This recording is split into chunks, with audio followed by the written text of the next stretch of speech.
So, good afternoon mga ka-viewers. Meron tayong repair ulit. At ito ay Bluetooth speaker na Sharp ang brand. Yan o. Yan, Sharp po yung kanyang brand. Yun. So, ang problema nito ay ano na siya mga ka-viewers, wala na siyang tawag dyan. May power pero hindi nag-charge dahil dito sa kanyang charging port na sira na. Ayan o. Ito na yun. Ito. Yan yung kanyang pinaka-charging port. At yan po ay sira na. Yan pinaka-charging port niya. Yan o. Makita nyo? Ayan o. Ano na sa lalim, parang lasog-lasog na yung linya. Yung parang pinaka-pin niya sa lalim ay wala na o, nauupod na. So kaya reklamo ng may-ari, hindi daw nag-charge ito. So ito mayroon pa siyang kunting power mga ka-viewers. Yan, kung i-on natin dito, yan o. Yan o. Bluetooth. Yan, Bluetooth. Kita nyo, narinig nyo ba po? Meron na sabi na Bluetooth. Yan o. Meron na, ano na lang siya. Parang, ano lang ata. 1% na lang ata natira dito eh. Yan, blink naman siya. Yan o. I-off natin siya. Yan, malabas dito. Powering down. Power off. So, yan. Off na. So, meron pa siyang kunting natirang voltahe sa kanyang baterya. Pero, palubat na rin yan mga ka-viewers. So, yan po ang ating i-repair sa hapon at ito. Pero mayroon bago pa tayo magpatuloy sa pagre-repair ng ano na to ay intro muna tayo mga ka-viewers.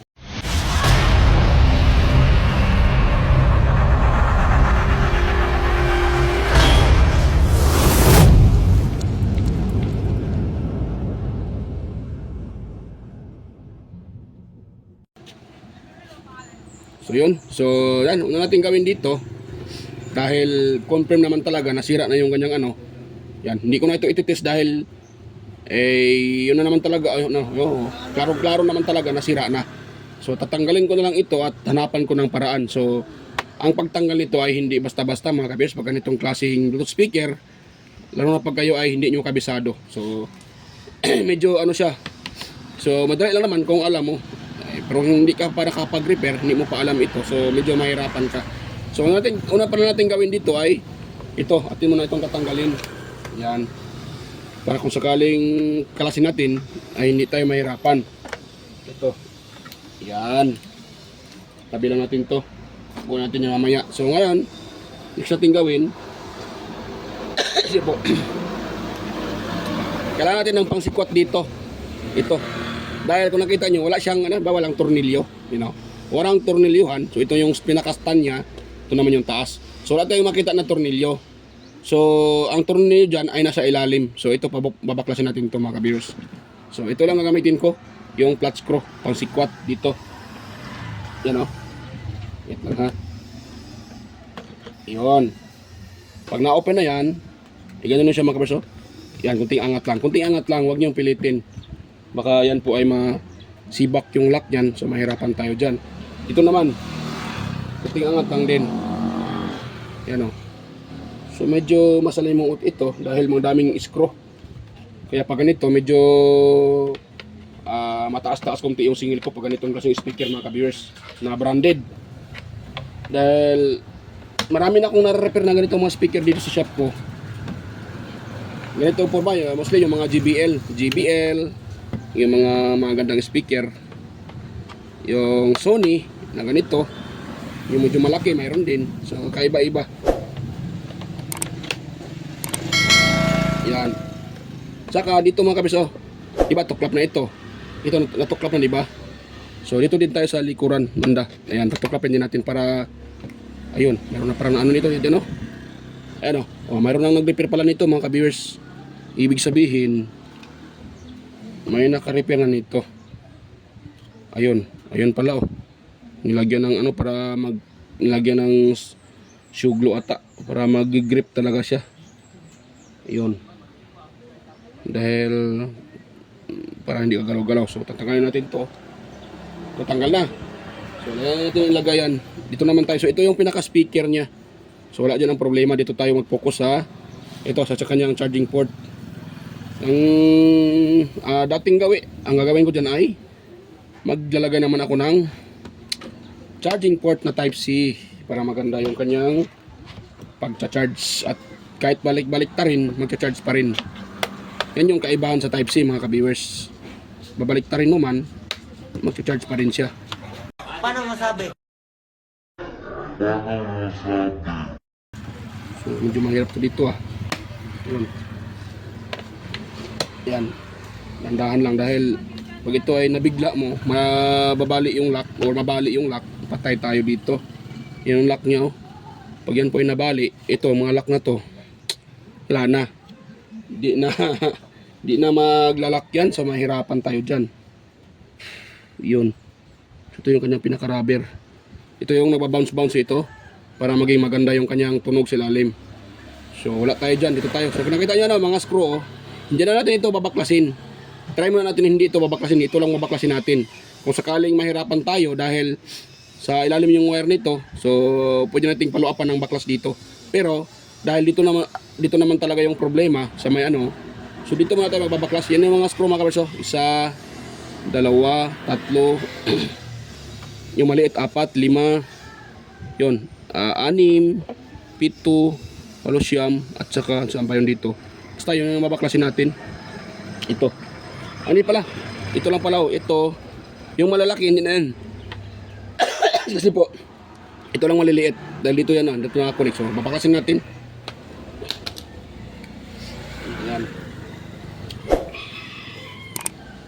Tapos magbubutos tayo dyan mga ka-viewers para natin mamaya. Yan dito tayo. So ayun. Yan. Makati yung lalamunan ko mga ka-viewers. Sisi po. Makati yung lalamunan ko. Dahil sa ubo at sipon. Yan. So dito tayo. Dalawang screw na yung nabaklas natin. At saka ito. Yan yung maliit. Kailangan nating baklasin yan. Dahil baka tingin nyo ay hindi mabaklas at pilitin nyo. Doon para ay maroon pa yung maliit dito. So matawag dyan.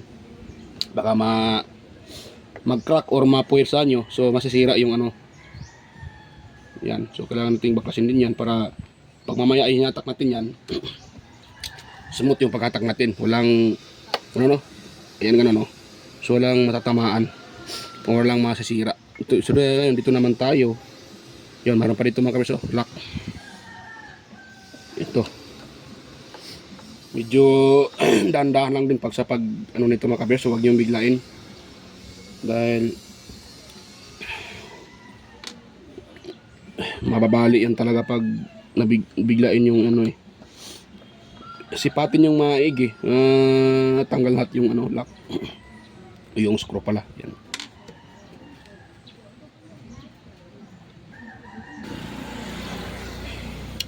So wala naman siguro. Yan, wala na. So try natin itong i-open. Parang matigas pa ata Wait lang muna mga ka-viewers Hindi naman siguro to. Yan, tanggalin pa pala itong lock Meron pa dito para sabay ito mahatak. Doble yung lock niya. Yung isa kong na-repair na JBL, magkaiba din yung nila yung lagayan ng screw. So ito medyo doble siya. Meron pa dito Yun. Nakita ko lang sa inyo yung pagbaklas para kung sakaling maka-repair kayo, meron na kayong idea kung saan siya dapat baklasin mga ka-viewers. So tayo. Bakit? ¿Cuánto se lo compone? 100 Tactile TV. Kasi ALL no hay function. ¿Qué? ALL no hay function. El TV tiene power. Tiene power el Sí, TV. el tactile TV. Este lang nga tiya queda malo. Sige. Ligo ata si Busing. Kabayos te Busing. Ligo pa si Kabayos te. Hindi, tama na nagpregunta cuánto sin. 100 lang si Dimio Libor de si Busing. 100 el Dimio Libor. Sento? Si 100. Kayo na eskwela tita usa, maestra ng mga bata ba? Mira Si. to. Ken So ayan mga ka-viewers, tapos ko ng mano. Na-post ko kanina dahil may customer na nagtanong. So hindi ko na malayan. Nakapos pala yung video. Limbarok na talaga mga ka-viewers. Ako ay kwento ng kwento habang ako ay nagsusulda. So hindi ko na malayan, nakapos pala yung video. So pasensya na. Hindi ko na kaya na nung nalaman ko na pala na nakapost din pala yung video, hindi ko na on uli. Yun na, nakatapos ko ng mahinang mga ka-viewers. Limbarok talaga mga ka-viewers. So pasensya na. So yan, ito na yung kalabasan nito mga ka-viewers. Ay nahinang ko na yung dito, yung kanyang positive at saka negative. Itong yellow ang negative. At saka medyo nahirapan ako sa paghinang dito mga ka-viewers. Diyan sa positive dahil napakaliit ng kanyang contact doon sa pinaka-positive input niya. Yan, napakaliit. So ito na siya ngayon mga kabiso. Ito na siya. Yung ni-refer ko na Bluetooth speaker, na-open ko na. So nasiparate ko na rin yung pinaka-cover dito. So ito na yung niya Ito. Ito na yung yun. Di ba? So dito, tinanggal ko na din yung pinaka charging port niya, tinanggal ko na. At ito na yung pinaka-cover. So ngayon, nadikit ko na. Pakita ko sa inyo ang pagano dito. Medyo nahirapan din ako dito Yan, palakihan natin siya mga kabersa para makita nyo. Wala kasi akong magnifying glass, kaya ako ay medyo nahirapan dito mga ka-viewers. Pero na-repair ko din naman siya actually. Kahit nahirapan yan na po yung pangit yung pagkalagay ko sa glue stick. Ang purpose ko diyan sa glue stick para pag ito na igalaw-galaw ko, hindi ito mahatak dahil napakaliit ng contact kung kita nyo naman, di ba? Yan, palakihan ko pa konti Ayan di ba? So itong cellphone ko, ito yung ginagamit kong magnifying glass mga ka-viewers. Kulang kasi tayo sa gamit kaya kasi po. Kaya yung cellphone ko, ito na lang yung ginagamit kong pag tuwing ako nagre-repair. Katulad nito maliliit yung contact. So ito yung cellphone ginagamit ko. Yan, pinalakihan ko lang yung niya para makita talaga yung pinakamaliit na mga contact. Tulad nito, maliit talaga. So ito, sa mga speaker na na-repair ko mga kabersa, i-share ko lang sa inyo. Ito pinakamahirap soldahin dahil napakaliit ng kanyang contact. Ito yung positive niya Yan po, yan po yung positive niyan. So iniwasan ko na mag-contact yung positive at saka itong isa. Dahil pag nagkadikit-dikit yan, nako, baka masira pa itong mga ka-viewers. Nakadikit sa ground yung pinaka-positive contact. So shorted yan. So ang mangyayari, baka masira yung charging IC. So kaya minamabuti ko na medyo pangit yan yung pagkahinang ko, pero ang importante wala akong natamaan diyan kasi itong wire na ito nakapatong dito sa parang kapasitor na maliit, malaki kunti. Yan, kapasitor na SMD type, ceramic na kapasitor. So nakapatong naman siya, hindi naman nakakontak dito. Malayo lang naman. So okay na yan siya. Ngayon dito din ako nagtap ng itong ground. Dito naman sa kanyang ground walang problema dahil malaki yung contact, kung nakita niyo naman yan, ground yan, ito ground. Ito ground. Yan, ground din yan. So malaki, di ba? Malaki ito, ground din to dito kahit dito tayo magtap or dito sa pinaka memory card na body. Itong lagayan ng SD card ata to So walang problema dahil malaki yung ground yan So sa ground walang problema tayo diyan. Ang medyo nahirapan tayo dito sa kanyang ito. Yan, ito tayo nahirapan sa kanyang positive contact. Kaya medyo nahirapan ako diyan. Pero actually nadikit ko lang naman siya. So ngayon, itetest natin yan. Dapat walang connection yan, hindi magbabaser yan. Yung positive at saka negative. Yan. So dapat walang contact po yan mga ka-viewers. Yan. So kuha tayo ng tester. Pakita ko sa inyo. Yan. So yan ako na, palitan ko na. Pinapakita ko lang sa inyo ang kung paano ko siya ni-repair. Yan. Yan. Tapos yun. Trating yun. So dapat walang buzzer yan mga ka-viewers. So baba ko muna ito, tanggalin ko muna ito. Ipinatong ko kasi sa IBR para makita ko siya maigi mga ka-viewers. Dahil hirap siya Kailangan talaga siyang ipatong. Yan So yan. Pinakita ko lang sa inyo kung paano ko siya idinikit dahil medyo nahirapan din ako dyan. So pasensya na, ako kwento ng kwento kanina, hindi ko papapala siya na anong tawag dyan, hindi ko pa pala namalayan na naka-off din pala yung o naka-pause pala yung aking ano, video. So ito na. So tara natin na, itis ha, dapat hindi magbabasir yan yung pinaka ano natin, pinaka contact, dahil pag nagbabasir yan ibig sabihin nako, shorted yung ating gawa. So hindi pwede yon. Yan o diba, wala naman, hindi naman siya nagbabasir, yan walang basir. So okay naman yung aking tester pag sinashort ko, nagsushort, nagbabasir. Pero dito sa wire wala. So ibig sabihin okay ito mga ka-viewers. Ngayon, so para malaman natin na okay talaga siya, kuha tayo ng try tayong magkuha ng 5 volts na yung ginagamit ko pang bypass. Pag magre-red yan, ibig sabihin or iilang charging yan. Ito yung gamitin ko pang bypass itong ano na to. So plug ko muna siya mga ka-viewers. Yan.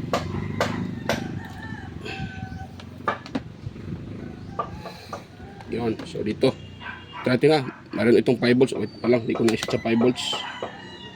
Ayan so ayan meron tayong 5.2. Yan, 5.2 mga kabersa. Yan, so titest natin kung ilaw yan, good. Yan.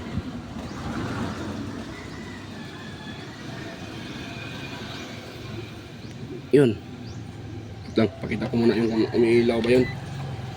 Dapat umiilaw yun mga ka-viewers, o umiilaw yun.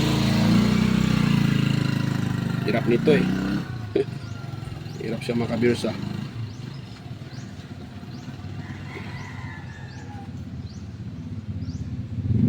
ba ano nito, indicator light mga ka-viewers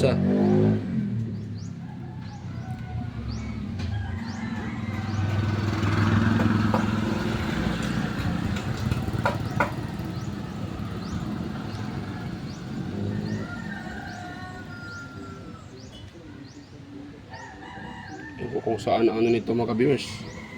Parang wala akong nakita ito. Ayan charging mga ka-viewers ayan ayan diba ito sa kabila, ito tayo sa kabila.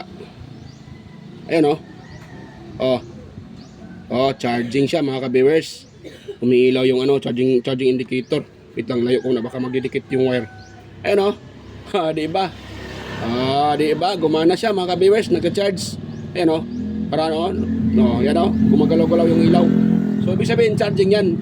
So dito hindi siya pula, kundi parang puti. Yan ibig sabihin gumagana, tama yung ating connection.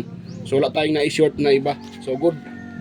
Magandang yan mga kabers dahil tama yung ating connection. So ayan, tanggalin ko na dahil magtatap muna ako dyan ng ibang wire. Yung galing na doon sa aking ang ginagawa na aking pang-tap dyan na tawag dyan Type C. So kuha muna ako ng Type C dito. Yan. So ito yung Type C ko. So maghihinang ako dito ng wire at magbubutas din. So hindi ko napakita ang pagbutas dahil ang pagbutas naman dyan ay sa inyo na yung diskarte. Pinapakita ko lang na saan itatap yung, pinapakita ko lang kung saan nyo dapat itap yung charging. Pag ganitong klaseng speaker yan pakita ko kung saan nyo kayo mag-tap dyan. Yan. Kung saan yung positive, di ba? Yung pinaka dito banda. Yan pinakita ko naman kayo na yung ito pinaka banda mo yun yung positive. Dito sa ground, hindi na kayo magka-problema dyan dahil kahit saan kayo dito banda, basta dito lang magka-connect yan yung ground, malaking contact sa ground dyan. Hindi kayo mahirapan sa ground. Yan. So ngayon dito tayo mga kabers So magbubutas ako dito. Hindi ko napakita sa inyo magbutas dito. Hindi ko din siya pwedeng ilagay dito dahil tatamaan yung board. Dahil malaki itong itong Type C ko. So siguro tatamaan yung board. Kaya ang gagawin ko dyan ay anong tawag dyan. So dito na lang siguro ako magbutas. Ito, kita nyo po yan. Yan, itong yung butas na yan, lalakyan ko lang konti yan. Yan lalakyan ko lang yan mga viewers para dyan tayo maglalagay nito. Itong Type C ko. Yan yan, lalakyan ko lang yan konti. Yan, di ko napakita dahil medyo mahaba na itong video natin Yan, so di ko napakita ang pagbutas ko dyan. Pakita ko na lang pag tapos ko ng mabutasan. So yan, stay tuned lang po ulit mga ka-viewers So pasensya na po, hindi ko napakita kanina. So pasensya na, stay tuned lang ulit. Ayan. So yan mga viewers, naibalik ko ng ano niya. At ito na yung dalawang wire na to. Dalawang wire. Ayan, medyo maiksi lang yung wire na inaano ko na ilagay. So ito yung pinaka ano natin, pinaka type C na charging port. So itong may B, ano, kita nyo po yan. May letter B, no? V tapos G. Yung B or V, yan po yung ating input na B plus or 5 volts. Ito natin itatap. Yan. Ito namang G, yan po yung ground. So ganito lang mga kabers, oh. Kuha tayo ng tester. Ito, kuha tayo ng ano. So ganun natin siya, oh. Dahil itong red, ito yung aking positive. So, siyempre dyan tayo magtatap sa positive. Diyan sa positive, oh. Yan.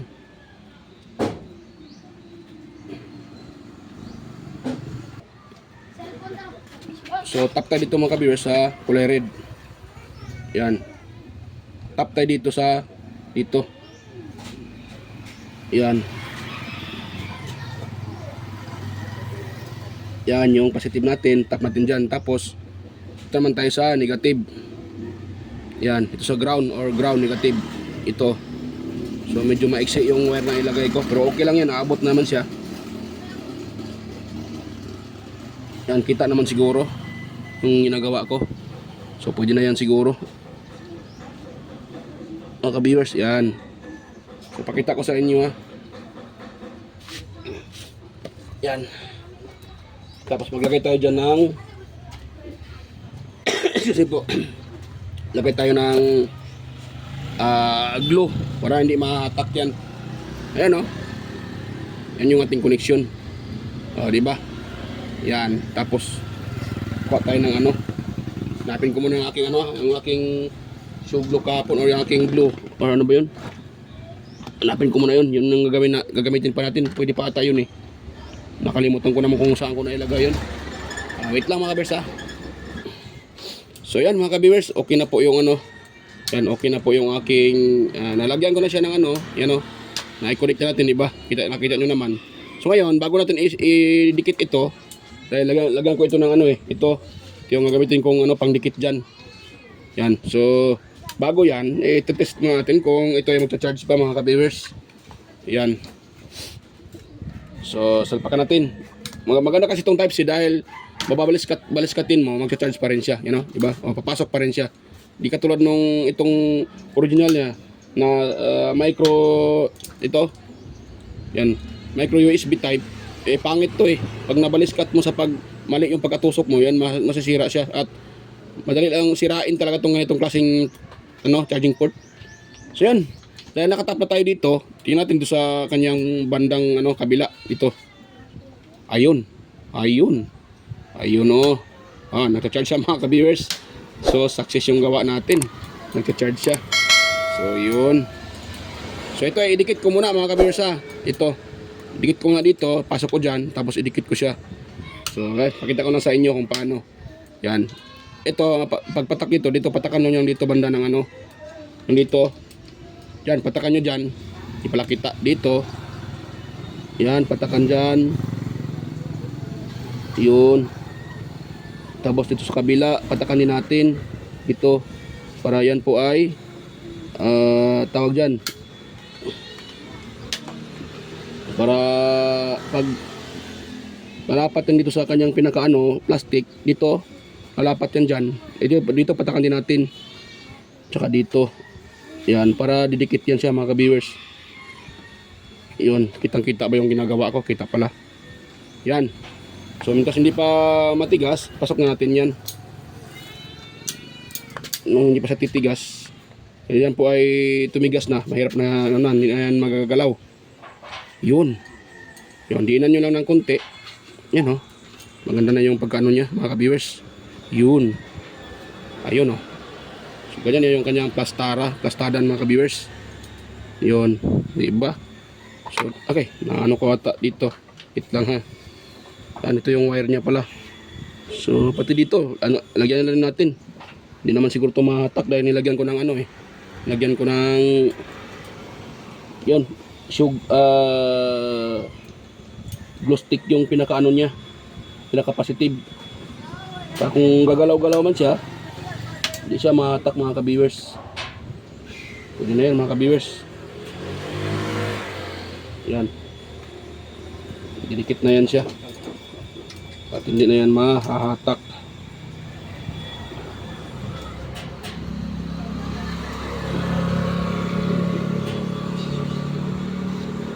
Yun, pwede na yan. Didikit na yan siya mga ka-viewers.